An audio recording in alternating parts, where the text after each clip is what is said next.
So, for example, about 1 month program in Ladakh. Usually, the high altitude are not much sort of affect my physical. But this time, I think because of now age, a lot of tiredness like that. So therefore, then the long flight from here to there, my spirit, my mind, very, very eager, but this whole body not angry. So now there's no other choice except cancel. However, I am very, very eager. You see, your meeting should take place there.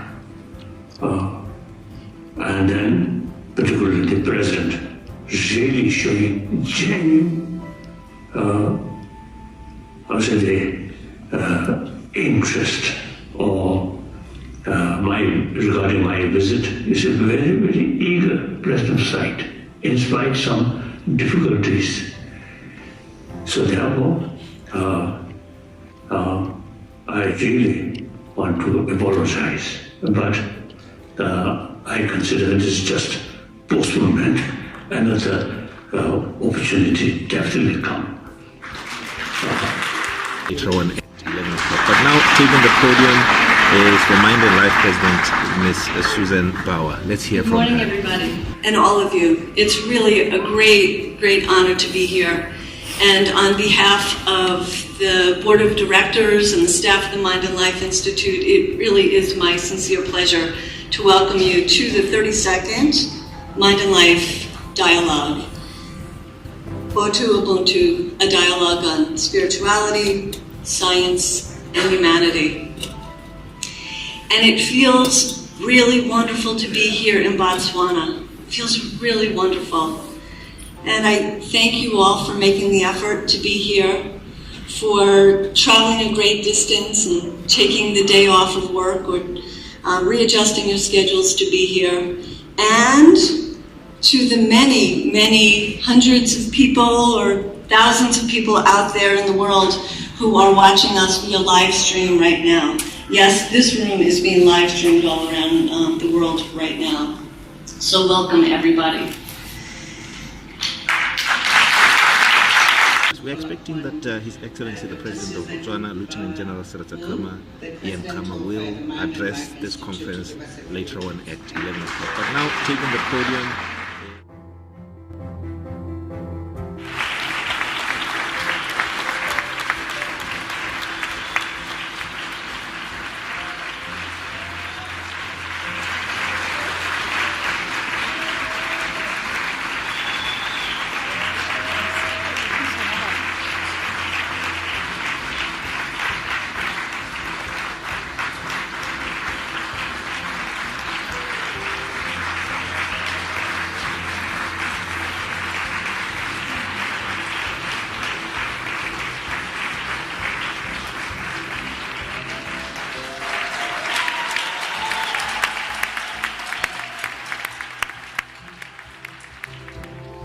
will be fruitful in its endeavor to explore the interface between Botho and broader global perspectives on how to build a more peaceful and harmonious global society that ensures the dignity of all.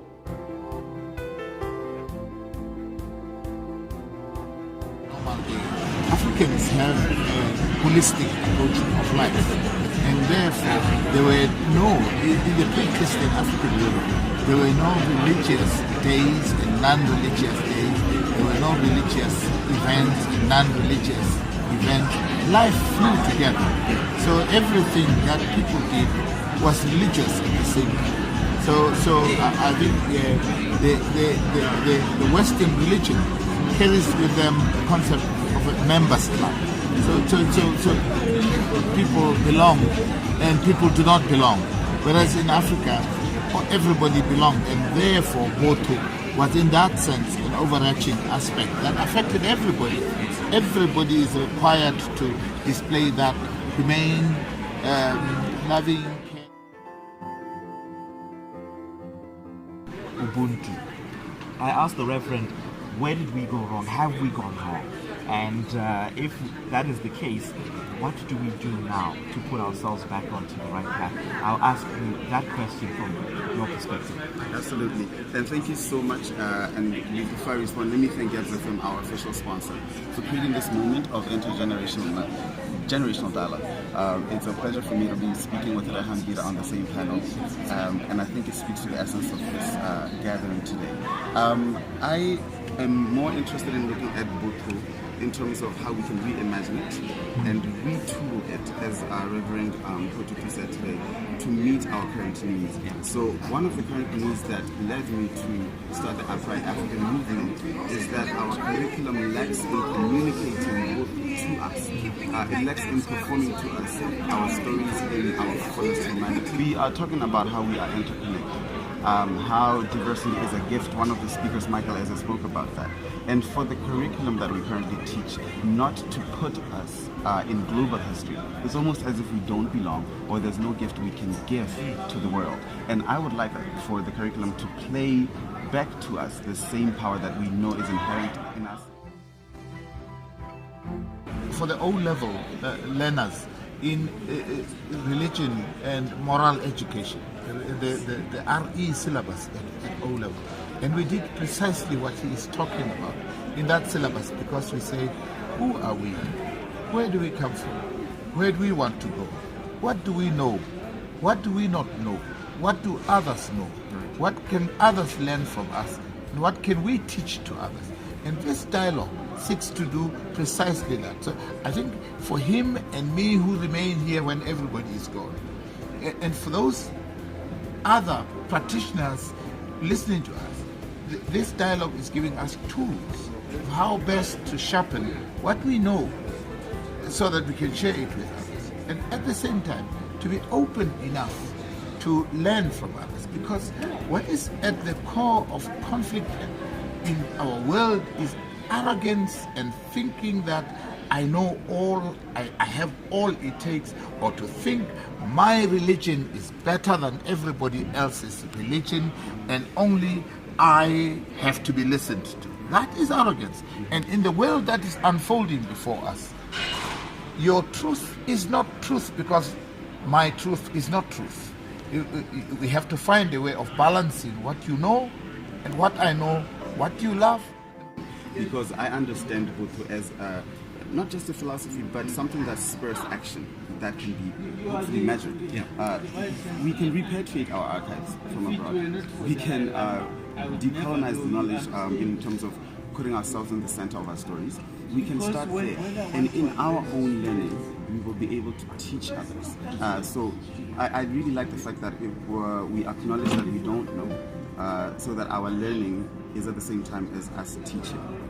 It's to the next step.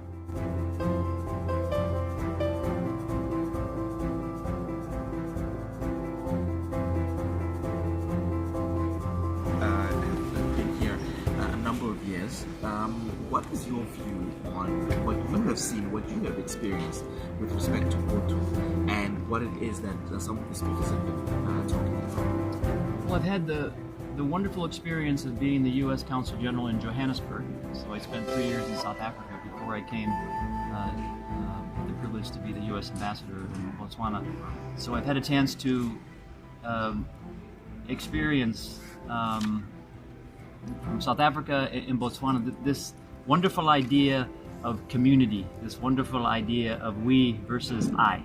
And that's coming through loud and clear from all of the speakers today, and how that's something that we really need these days. And I was actually glad that speakers, including President Khama, talked about what's happening in my country, what happened in Charlottesville, and how there's a real need to bind these wounds and start to think of ourselves as a group, as a team, as a family, as a society, to try and encourage more tolerance, because at this point in our history, something we really, really need. Let's talk about that studio.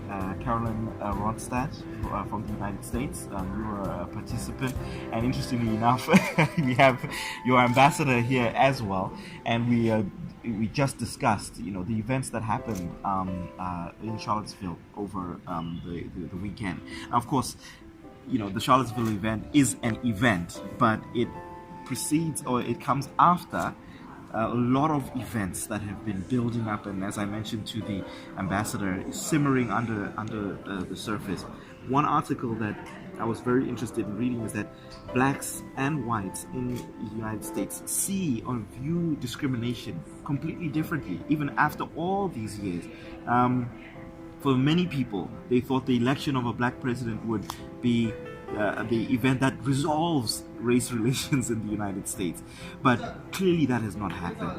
Where does Botho, Ubuntu, where does it fit in trying to solve this long, intractable problem in Well, the United States is not my original home country. Okay. Trinidad and Tobago is. And a citizen of the United States. What I see is the healing that needs to take place. But first, white America have to understand what they have done with enslavement in the United States. Once they can reconcile with we have done and we have had this atrocity in our country. From this atrocity, the slaves were the economic value which built the United States, and they are still enslaved today. Until they can reconcile that part, only then the healing will take place, as far as I can see. As a social worker, whites still have an issue with understanding their own privilege. Now, I pulled up my own bootstraps, pulled up my socks to get to where I am. I don't get any favors for the skin that I'm in. And that sort of, if I could put a lack of understanding about how privilege builds through generations. And it's not simply about where you are at that point in time.